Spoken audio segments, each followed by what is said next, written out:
in the United States government, offices of the President, and the Clerk of the United States Supreme Court and each justice thereof, Department of Health and Human Services, and Department of Justice, Office of the United States Attorney for the Southern District of Texas, Houston Division, and Federal Bureau of Investigation, in the First Court of Appeals of Texas, at Houston, docket NOS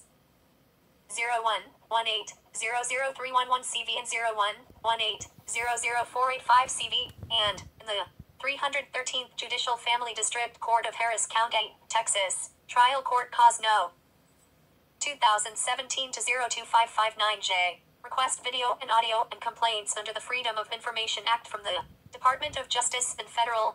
Bureau of Investigation from the year 2015 to date. Request to Clerk of Supreme Court of the United States to assist in obtaining from the Clerks of the Supreme Court of Texas and the First Court of Appeals both certified copies of the minutes and the orders of the Supreme Court of Texas which denied both petitions for review and motions for rehearing for the legal purposes of presenting same to federal authorities pursuant to the RICO Act and Misprision, Title 18 U.S.C. Sections 4, 241 and 242, and for filing in the Supreme Court of the United States and the offices of the President and the Attorney General and the Congress complaints of crimes against the poor and helpless, having no representation to defend themselves against the panoply of the deep states, child/sex trafficking of a child, Title 18 U.S.C. Section 1591, thus causing severe pain and emotional distress of parents, not allowed to hire own attorney and not allowed to present defense and given an opportunity to be heard a false report of child abuse and present proof by video that the allegations are false, and not allowed to challenge jurisdiction, but being repeatedly ignored, no matter what the parents have stated, which state action is being calculated to effect an untimely death of the parents being silenced by the judge and justices of the state to avoid both returning the child and $1 million lawsuit, as videos on YouTube prove the allegations of child abuse are false. No parents' parental rights were terminated per se, and in order still for a child to be adopted, the Texas law provides there must be an abandonment of a child, abuse to or neglect of a child, not found by the trial judge for failure to comply with not only an order which did not exist at time suit was filed, but also an order that was never issued to any parent, and not because some non-existing alleged father failed to register with the paternity registry. This child has no alleged father. This child was born into wedlock, and the deep state knows it, a child who has a living legal presumed father whose parental rights proving by both the oral words of the trial judge and reflected in a document filed in the case may not be adopted by anyone. With Title 28 U.S.C. Section 1746 affidavit in support. Dear Clerk and Justices of the United States Supreme Court, dear U.S. Attorney, dear FBI Assistant Special Agent in Charge, Mr. Mark Webster, dear Judge of the 314th Judicial Family District Court, Mr. Clerk and Justices, we are being retaliated against. I made a video at the FBI calling for the arrests of the Justices of the United States Supreme Court, and in the House in which I live, pleading to then-elect President Donald Trump to issue orders for your arrest among others, because I have never been treated so badly in my life until I entered the Texas prison system, and later petitioned Texas judges and justices for relief.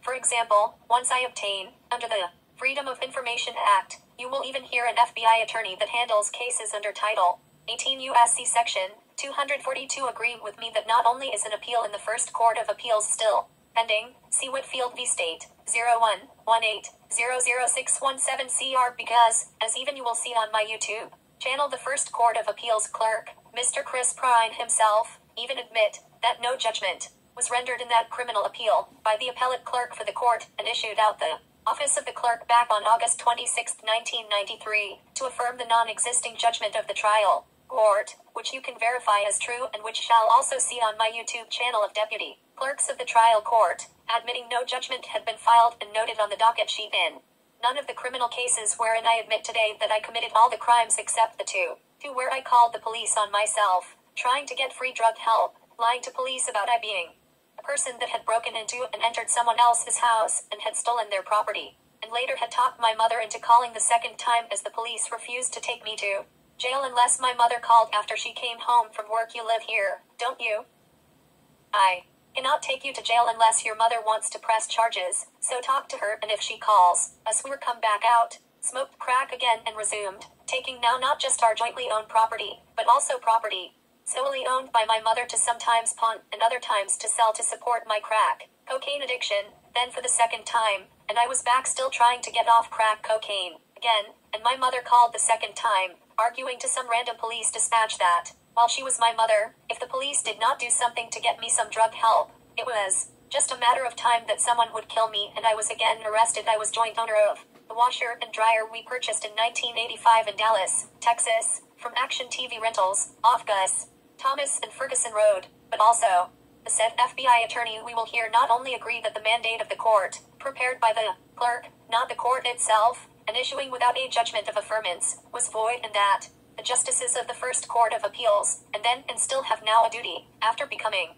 aware, for purposes of Title 18 U.S.C. Section 242, to recall such mandate, which is why I then cut off at FBI my food and water strike protest, and went back to First Court of Appeals, and then, to prove to the FBI I recorded a video of Mr. Chris Prine admitting to me that while an opinion was handed down, no judgment was, again, as proof for the FBI, sign one just cannot make this up. Such attorney did not sound over the phone completely convinced that what I had stated was in fact the way it really was. So, neither in the appellate court nor in the trial court was entered of record in the minutes a judgment. So I was tired of this tooth act, and I lashed out. The FBI has done nothing. I know we cannot live on much longer like this. This evil treatment that Texas is being allowed to get away with must be stopped. That is our baby and our only baby, and this must be exposed and the evil get punished. I was punished and had to take it, deal with it. The woman making the false report of child abuse, cease, act, must deal also just like all other people for their criminal conduct. So regardless of what I said in videos, my wife had nothing to do with this, and so we both ask that, so that we may petition the above named for a redress of grievances and exercise our right to seek a review in this court by a petition for certiorari, the clerks of the Supreme Court and First Court of Appeals of Texas be notified that each has a duty to provide we parents with certified copies of both the minutes of the acts of each court, and of the orders themselves, denying both the sham court-appointed attorneys, petitions for review and our motions for rehearing and ignoring our repeated pleas to jurisdiction, see Steele Co. The Citizens for a Better Environment, 118 S. Court. 1003-1998. Mr. U.S. Attorney, Patrick, and FBI Assistant Special Agent in charge, we will call and deliver this document and move for a meeting with each of you to explain from the beginning to now what crimes were committed against federal, criminal laws, mens, rea, and the proof, and if you do nothing, then we both have made and agree with each other to starve and thirst inside the house, not at FBI, and hope that the world will say, enough is enough. We are tired of suffering. We were not in the trial court nor on appeal allowed ever to simply tell our side. They would not let us. The record of what was said and done in court is what it is. You charge us with murder of our own baby and sentence us to the death penalty, and yet never allowed us to challenge, dispute, contest, deny, and explain anything. In that case, of course, we lose. No one can win in such a situation. Show us just one law that was not violated. Title 42 U.S.C. 671, at sec. YouTube videos and the clerk's record and the court reporter's records proved fraud upon the court, just below alone. 14 provides us specific goals which shall be established by state law on or before October 1, 1982 for each fiscal year, commencing with the fiscal year, which begins on October 1, 1983. As to the maximum number of children in absolute numbers or as a percentage of all children in foster care with respect to whom assistance under the plan is provided during such year who,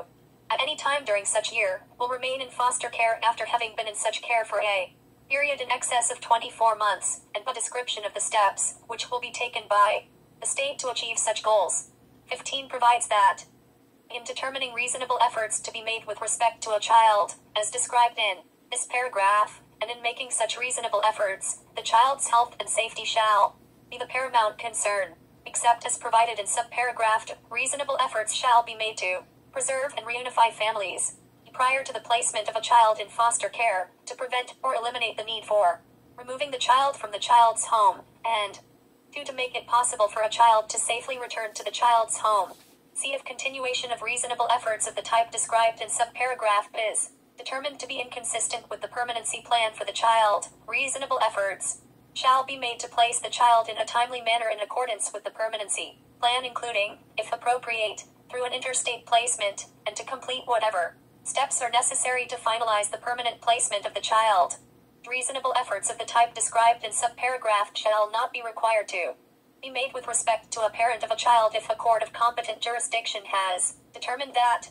the parent has subjected the child to aggravated circumstances as defined in state law, which definition may include but need not be limited to abandonment, torture, chronic abuse, and sexual abuse. 2. The parent has committed murder, which would have been an offense under Section 1111 of Title 18, if the offense had occurred in the special maritime or territorial jurisdiction of the United States of another child of the parent. 2. Committed voluntary manslaughter, which would have been an offense under Section 1112 of Title 18, if the offense had occurred in the special maritime or territorial jurisdiction of the United States of another child of the parent. 3. Aided or abetted, attempted, conspired, or solicited to commit such a murder or such a voluntary manslaughter, or if committed a felony assault that results in serious bodily injury to the child or another child of the parent, or 3. The parental rights of the parent to a sibling have been terminated involuntarily, if reasonable efforts of the type described in subparagraph are not made with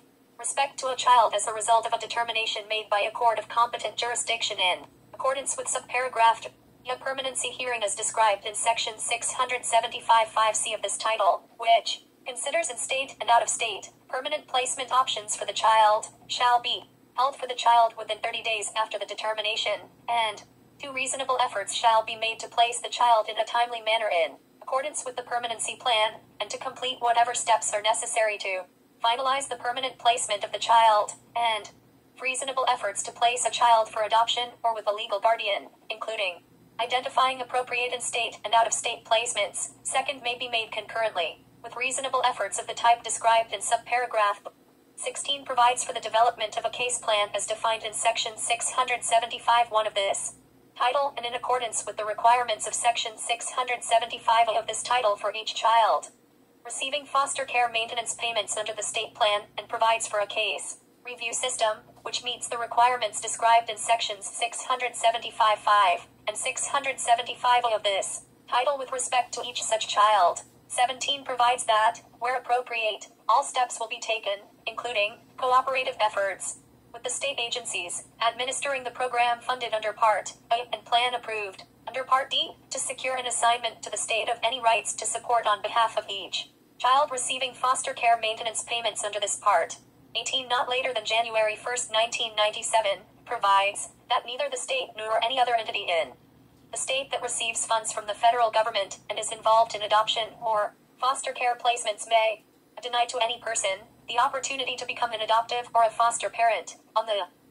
basis of the race, color, or national origin of the person or of the child involved, or delay or deny the placement of a child for adoption or into foster care on the basis of the race, color, or national origin of the adoptive or foster parent or the child involved. 19 provides that the state shall consider giving preference to an adult relative over a non-minus related caregiver when determining a placement for a child, provided that the relative caregiver meets all relevant state child protection standards. 20 provides procedures for criminal records checks, including fingerprint-based checks of national crime information databases as defined in Section 534(3) of Title 28, for any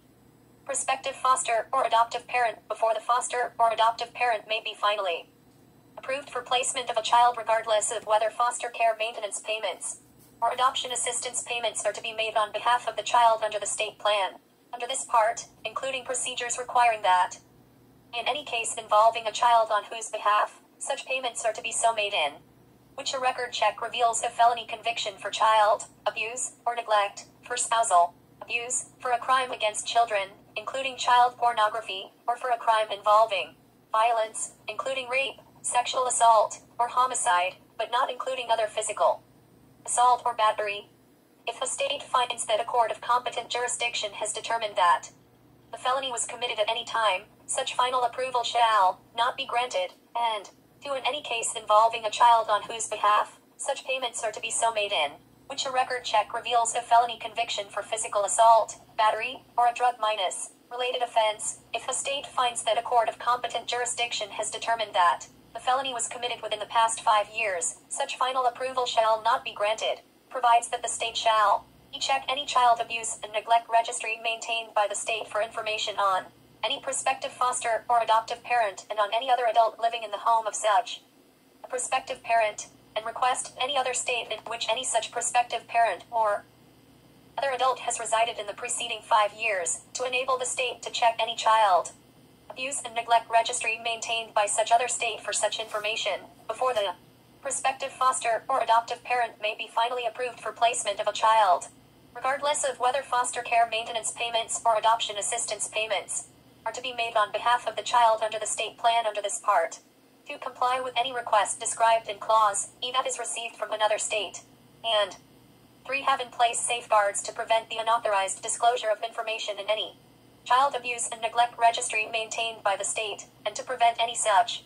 information obtained pursuant to this subparagraph from being used for a purpose other than the conducting of background checks in foster or adoptive placement cases. C. Provides procedures for criminal records checks, including fingerprint-based checks of National Crime Information Databases as defined in Section 534(3) of Title 28, on any relative guardian, and for checks described in subparagraph of this paragraph on any relative guardian and any other adult living in the home of any relative guardian, before the relative guardian may receive kinship guardianship assistance payments on behalf of the child under the state plan under this part, and provides procedures for any child care institution, including a group home, residential treatment center, shelter, or other congregate care setting, to conduct criminal records checks, including fingerprint-based checks of National Crime Information Databases as defined in Section 534(3) of Title 28, and checks described in subparagraph of this paragraph, on any adult working in a child care institution,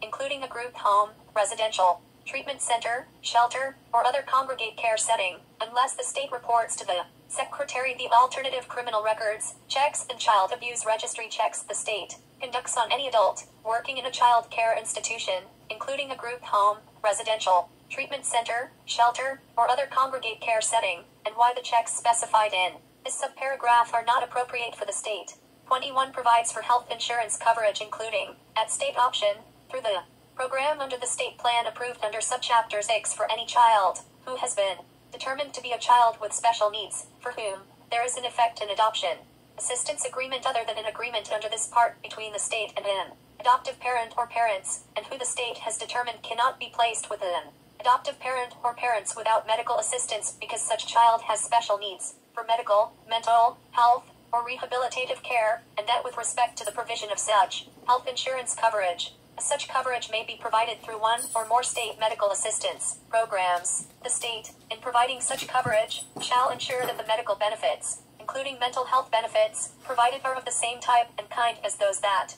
would be provided for children by the state under subchapter 6. See, in the event that the state provides such coverage through a state medical assistance program, other than the program under subchapter 6, and the state exceeds its funding for services under such other program, any such child shall be deemed to be receiving aid or assistance under the state plan under this part for purposes of Section 1396A10 of this title, and, in determining cost-sharing requirements, the state shall take into consideration the circumstances of the adopting parent or parents and the needs of the child being adopted, consistent, to the extent coverage is provided through a state medical assistance program, with the rules under such program. 22 provides that, not later than January 1, 1999, the state shall develop and implement standards to ensure that children in foster care placements in public or private agencies are provided quality services that protect the safety and health of the children. 23 provides that the state shall not deny or delay the placement of a child for adoption when an approved family is